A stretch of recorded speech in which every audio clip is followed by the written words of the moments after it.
wanted to reimagine multiplayer experiences from a technical standpoint. So we had a 3-game deal with Sony. We were about to start our 3rd game, and we had never made an online game. Flow and Flower were both local single-player experiences only. And so we wanted to, before we ended this possible tenure with Sony, to try it out and see what did it mean to make a that game company game online. Certainly online console games traditionally take place on some form of battleground, are filled with emotions of empowerment and aggression. And so players aren't really motivated to connect with one another. But when you take all of these things away, all of the elements of the battleground, you leave it open to possibly having more connection, but what we were seeing, this was kind of happening on PlayStation Home at the time, but certainly Second Life or Chat Roulette, the less savory characters start to dominate the space. We wanted to create an experience in which you really connected with one another as human beings, and not just as this object that you use to progress through the game. These people are trying to share their emotions, but really online games, it's like, oh, please.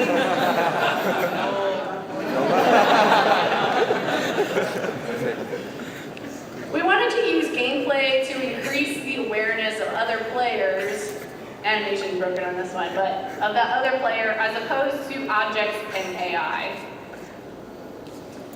And de-emphasize their own power in relationship to the world around them. To really focus, really so the player couldn't focus on anything except that human-to-human connection.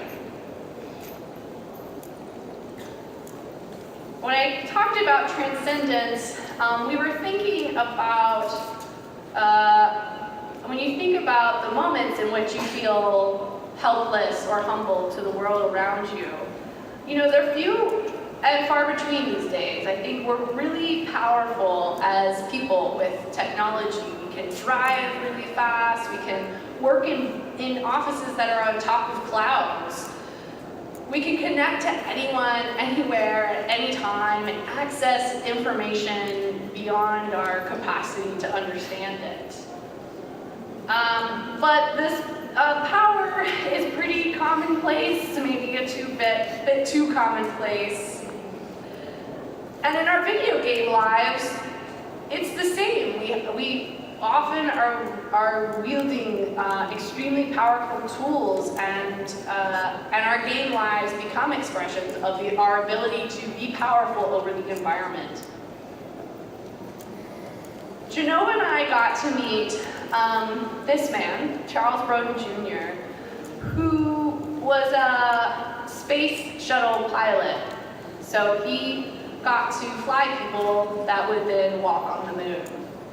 And he was telling us, it was so great, because I'm sure he's asked all the time about what it's like, and Janova and I had to ask him what it was like. And he talked about how every single person that he had gotten to take to walk on the moon, they started off, when they went there, as an atheist or agnostic.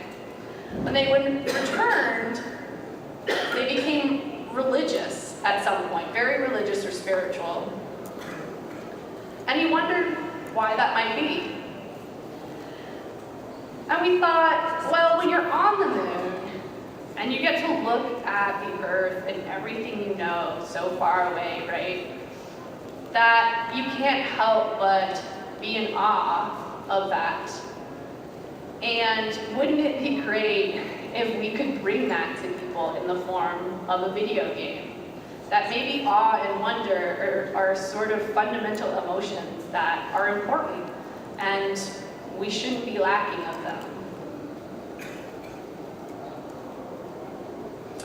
So, that's all well and good, but where you were dealing with reality.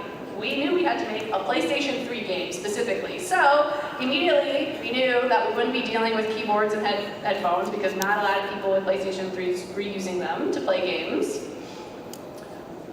which might have been things that we would have done if we had been building a PC game. And sometimes on console, you don't really want to know who's on the other side. So, I mean, you can just look at the roster of gamer tags and you can see, right?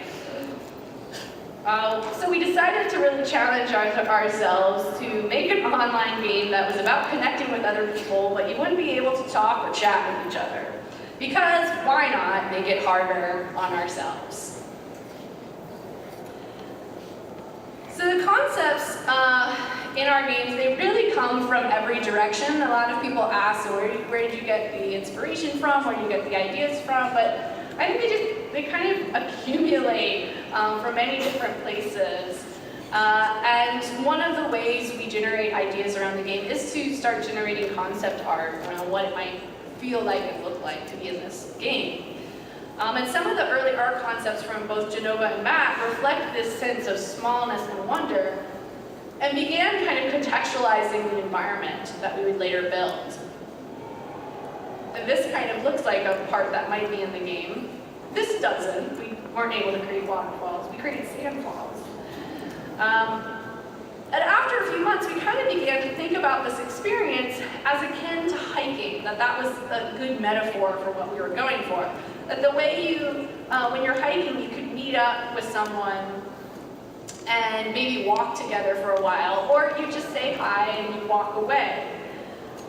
So even though we're just looking at paintings right now in the process, we're already starting to get a sense of gameplay as well as the technology that we're going to have to build, because now we're talking about what would eventually become our seamless lobby system. And in this image too is this sense of that element of co-op play that we didn't want a game where you felt co-op was using someone. Oh, I need you to stand on this and pull this lever, and I'm going to pull this lever over here, because that really makes the other person